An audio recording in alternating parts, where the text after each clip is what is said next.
anin qabu ergan guddifadhee fayyiyyee nu gaaddisiyye gaaddisa kiyye jedhee odoon jedhu dooftarii ta'etan dooftarii ta'etu tii dabarsa naan jedha rogas jedhu ofiifu biyyee qabadhaa takka ta'e.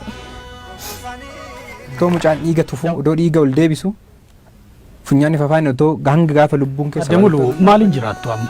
Homaan qabanii soota natti funanaan makaa Isumaan jiraachaa turtan? isumaan jiraadha wanta kan qabu achii turan qabna saninan xaaraa ammayyuu maqaa natti funatoo gala. Haadha mukaa erga akka tun ergisaa gandaa kan ergifadhe tun ergisaa gandaati. Kanacha wanta kittiin qabu ndaaqota kun qabu horaata kun qabu ani ama biyyee na nyaatti bineensota nyaatti malee wanta qo'ata tokko waan qaban. Hangafa jechuudha. Abdiin keessaa maali? Oomaan qabu waaqa tokkicha malee ofumaan nan duuba isa na jiraachisaa mamoo waan tokko karra na cuun qabu waan qabu waan tokko hin qabu waan tun jiru. Hati beddelamte namni qabu hin jiruumtu. Karaa yaayyaa gubeetanii burtukaana baadhee loomii baadhee ashaaroo ormaa ashaaree wayyaa ormaa miicee hundaa tan guddise. Erga guddatee naannoo yoo fayyee gaaddise hin jedhaan. Abbaan immoo daa'immaata irraa du'e. Abbaas ta'ee haalas ta'ee lafaan qabu horiin qabu ndaaqota kun qabu tan guddise ana. Amma erga na jabaatanii bakka humna kee dhangalaasee garadii ormaa ta'ee warqii ormaa dhiitee maammaan jedhee guddifadhee du'anuu siifan dabarsaa.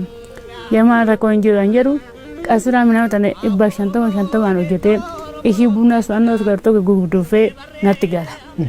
Odoo sanatti galaa jiru amma inni ganama san bahee sa'aatii lamatti ganama keessa sa'aatii lamatti hojii sana eeggachaa jira. Odoo hojii eeggachaa jiru inni hasaabne duwwan dhaneetu lafaan dhan arge. Shaarotti bakki fuuldura Gabriel fuulduratti.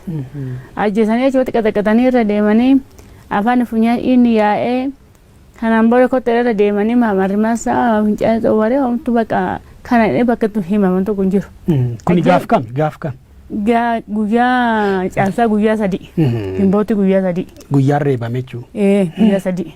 Himbooti guyyaa sadii citti rukutamee du'eedhanii achi deemanii inni achumatti amma ciise gangalachaa oolee nafsa itti deemnaan makiinadhaan namni naannoodhaan makiinadhaan dhufe. Manatti makiinadhaan dhufe. Manni keessan amma fagaata shararoorraa. Sa'aatii sadiin oofa. Miilaan jechuudha. Miila sa'aatii sadiin oofa. Makiinuma sanii si dhufee naa yaabbisee makiinuma sanii dhufee maal taate ilma koo jennaan akkatti foolisiin adumaan jaajee hojii eeggachaa jiru foolisiin narkuttee dhiittee lafaan dhooftee indagana marmara na deemtee goone gombaatiin narkuttee qaxaqattee miila narra deemtee homaa naan bafnee homtu bakka kana yeetoo himadhuun qabadee afaan funyaaniyyaadha fincaan xoowaree hakiimis ogeessas hundumaa bakka hin geenye tokko hin jiru. Achiin liqeeffadhaa bakka hin geenye tokko madadhabe ogeessas hakiimii achi biyyaatis hundumaa dadhabee jibbaadhee namni na wajjin siqaahee argee namni na hirmaatee akkasumas liqeeffadhee gara 20 liqeeffadhee as tanaa fayyadee ogeer kaadhee dadhabee macarrashaa irraa fuudhee raadhee hakiimii shaarootiin bahe eegan taagalee dadhabe hakiimii shaarootiin baanan xaafanii fiicheetti gannaa dabarsan. Fiicheetti naa dabarsanii inni jiru inni sanuma bakka dhiini yaajee fincaan jaajee hidhiitanii bakka kana jedhan tokko hin jiru inni baay'ee nama ta'uu hin qabu.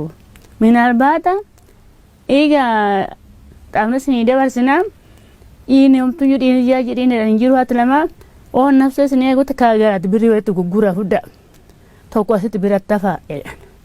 Tokko biratti biratti hafeet kun achi dhufanii haraan ka barbaadan muree fuun darbatti gara kotta kiyyanan deemetu deema.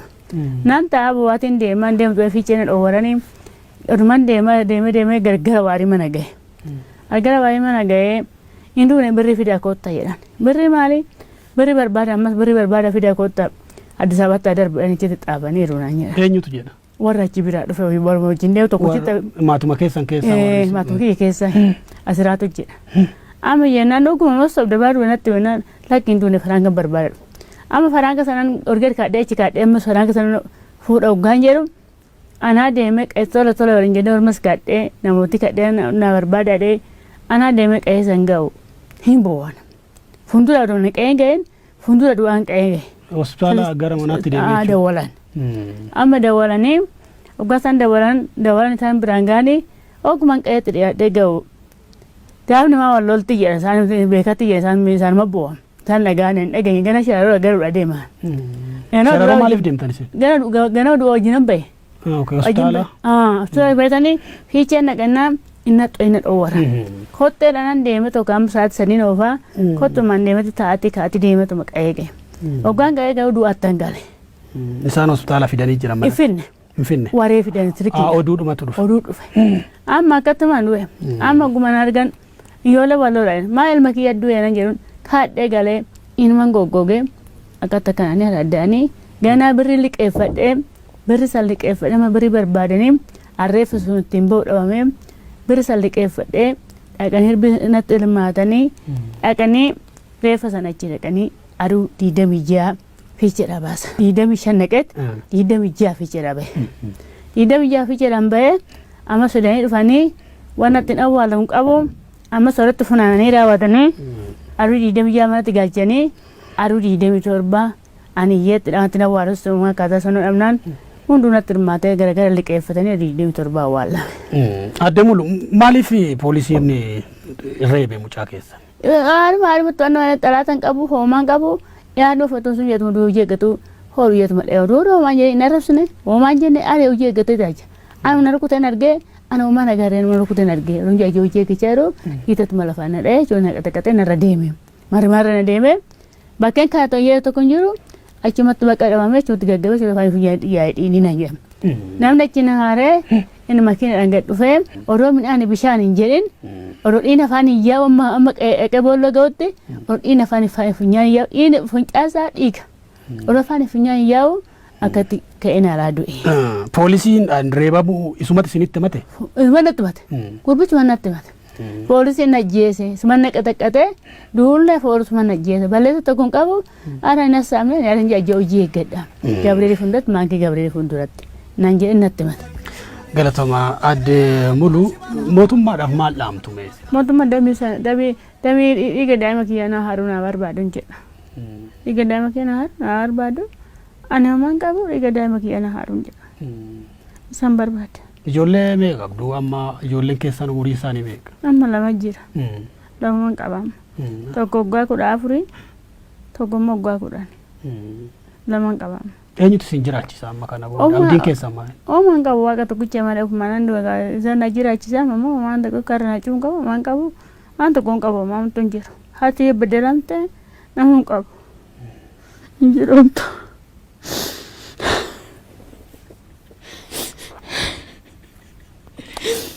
Ergasii maatiin kun warra mootummaa faana wanti wajjin haasa'ee jira humnooti nageenyaa yookiin caasaan bulchiinsa naannoo sanaa wanti itti dubbatee jira. Yaa'u haga maatiitti qaamni mootummaa tokkoyyuu dhufee isaan gaafate hin jiru. Nutillee akka isaan naqanii qaama mootummaa gaafatanii fi eeruu kenninee fi gara qaama mootummaatti akka deemanii dhiiga daa'ima isaanii kana barbaadamuuf jennee erginee turre tokkoffaa hin jiruu jedhan. Bulchaan aanaa sanii hin jiruu walgahii deemiraa jedhanii yeroo dhibeen akkanaa hammaate keessatti uummanni du'aa reeffa isaa waraabessi nyaataa ilmoon dubartiin akka dhiiratti taatee guddiste yeroo du'ee dhiigni isaa karaa dhangala'u nagaa eegsisna jedhanii biyya bulchina jedhanii argachuu hin dandeenye baay'ee nama gaddisiisa.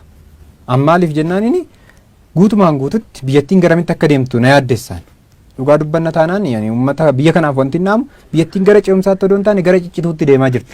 Kanaaf qaama mootummaallee argachuu hin dandeenya gammaatitti. Qaamni mootummaa du'uu mucaa kana magaalaan ni beeka baadiyyaan ni beeka qaamni dhaqee qe'eetti isaan gaafate hin jiru. Har'a uummata Oromootu isan qabnetu akka waan ofii qabuutitti haadha teenya jalaa ilmi du'ee obboleessa keenya du'e jedhanii uummanni Oromoo hundi tumsuudhaaf gargaaruudhaaf fandigoomii uumanii jiru. Ankaawuntiin banamee fi ankaawuntii irratti gargaaraa jiru uummanni Oromoo waan ta'eef ani tokkoffaa dhaamsiin akka waliigalaatti immoo dabarsuu barbaadu biyya kana keessatti sabni Oromoo hin bilisoome don taane moodarni garboome jedheen ilaala akka kootitti. Maaliif sirnoota darban keessatti haala kanaan barataan Oromoo ajjeefame hin beeku. Barataa kutaa jaati barataan ajjeefame kun nama gaddisiisa. Inni kabira dhumarratti maal inni dhaamsi koo akka waliigalaatti dubbachuu barbaadu uummanni Oromoo ormaayyuu hin jiraachise malee of jiraachisuu hin dadhabne. Kanaaf haadha Fayyisaa bira namoonni dhaabbattan namoonni gargaartan biyya keessa biyya alaa Ameerikaa fi Awurooppaa Eeshiyaa Afrikaa biyyoota garaagaraa keessa teessanii namoonni bilbiluudhaan gadda isaanii kana qooddatanii jajjabeessitanii fi gargaarsa halkanii guyyaa gootan ani tokko lama jedhee maqaa keessan dhahee fixuus hin danda'u dhahuus hin barbaadu haalli yeroo murteessaa miti waan ta'eef maqaa keessan galmeen seenaa Oromoo haa dha'u maqaa keessan galmeen seenaa Oromootiin barreeffame haa taa'u jechuun barbaada jechuudha namoota gargaaranii fi namoota deeggaruu barbaadan. Inni kabraa miidiyaa Oromiyaa miidiyaa neetworkiif gurraa fi ija uummataa taatanii halkanii fi guyyaa biyya abbaa keessanii keessatti uummata keessaniif saba keessaniif sagalee taatanii harmee ilmi jalaa ajjeeffame harmee intalli jalaa gudeeddamte sagalee taatanii uummata cunqurfamu uummata Oromoo kanaaf sagalee taatanii haala kanaan dhugaa Oromootiif dhaabbattanii dhugaa Oromoo wajjin hanga har'aatitti dararamaa fi giddirfamaan uummata Oromoo irra ga'e isinirra gahaati uummata Oromoo tajaajilaa jirtaniif galanni koo maqaa uummata Oromoo fi Oromootiin guddaadha waan ta'eef kana jedhee ibsuu hin danda'u gaafa bilisummaan bariite bilisummaa barii kan sin galateeffannu ta'a jechuudha. Akka galaatitti inni kabiraatti dabaluu barbaadu namoonni Oromoon bilisoomera jettanii Oromoo sobdan Oromoo sossobdanii isiniif garbummaan hin xiqqaataan jedhaan. Inni kabiraa namoonni biyya kana keessatti siidaa bilisummaa ijaaruuf qabsooftanii siidaa garbummaa jalatti akka hin jilbeeffannen jechuu ni barbaada. Inni dhumaa koo waliigalaa Oromoon haati gadaamessi ishee madaa'ee ilmi ishee ajjeefamee intalli ishee gudeeddamtee jirti waan ta'eef Oromoon qabsoo isa akka baarotumsaa isa Hayilee Fida isa Piroofeesar Mararaa Guddinaaf Daawud Ibsaa jalqaban galmaan gahaa waliigalatti kanan dhaamuu danda'a dubbachuun illee natti ulfaata jechi ittiin garbummaa Oromoon keessa jiruuf dararee Oromoon ragaa jiru kanaadha waan ta'eef nuti yoomiyyuu taanan Oromoo taanee dhalanne Orma taaneen duunu Oromoo taanee haa duunu seenaan isii yaadatu guddaa galatooma miidiyaa kana garuu jechan ittiin ibsee galateeffadhu hin qabu. Galatoome adde mulu warri mootummaa ergasiisin dubbisanii jirani. Dubbifna yerootiin tokko biyya dargaggoodha sira addaanaa buukii naa kennennaan buukii isaan hin qabu jedhanii anoo jeebu sira addaanaa. Warri sun mootummaadha? Anoodha. Dargaggoodha. Dargaggoodha. Kanaaf warri mootummaa hanga yoonaa isin hin dubbisne. Isin hin dubbisne. Hin dubbifne. Ergaan qabda ammaa himee dhumarratti wanni uummatatti himachuu barbaaddanoo jiraate gabaabsaati. Ummata amma faraan karaayyuu kun kunoo qaxaroon abboo warraati kun irra kaffarii naan jechaa jira. Isumaayyuu kun akkaataa kinoonoon jedha kunuma irra kaffareedha ani kinoo gaasan galiqeeffadhee anoo jedhe ammoo kinoo akkaataan godhuun qabu. Maa inni wanni kaffali isiniin jechaa jira? Gasa baliqeeffatame jechi anoo jedhe. Yeroo wal'aansaa? Itti astaamamee itti nakiimidha baasee. Liqii sanayyuu kaffaluu hin dandeenye? Isa kaffaluu hin dandeenye. Isa kun irra kaffari jedha qaxaroon irra kun irra kaffareedha. Kun ammoo hundu garma gara ganaadha. Isaan kinoo akkataanadha. Ani hin beeku hangisi naa ganaa godhe naa godhe hangisi dhiiga daafa kiyyaaruu jedha. Anumaan beeku anuma sammuus na sirrii miti anumaan beeku. Waaqayyo sinaa jajjabeessu adde muluu adaraa daawwattoota Oromiyaa Miidiyaa Neetwork maatii mucaa wareegame kana keessumaa adde muluu adaraa ijoollee lama ijoollee hin geenye kakutaa ka umurii 14 isaa gadi lama wajjin jiranii hojjetatanii of jiraachisuu hin danda'anii lakkoofsi baankii hojii gamtaa Oromiyaatti herreegi banamee jiraachitti gargaaruu dandeessu bukiin kun kan isaaniiti maqaa isaaniitiin adde muluu adaraa'idha lakkoofsi isaa iskiriinii jalatti isinii barreessinee jirru kanadha warri biyya keessaa isaan gargaaruu dandeessanii ala warri jirtan immoo karaa goofandimii gargaaruu dandeessu isiniin jenna kan hanga yoonaa daawwataa turtan maatii fayyee yookiin gaaddisaa nugusee fi waahilasaa haadhasaa fi waahilasaa wajjin kan gochaa turredha isaan rabbi haa jajjabeessu isinillee waan dandeessaniin akka tumsitan asuma waamicha gochuu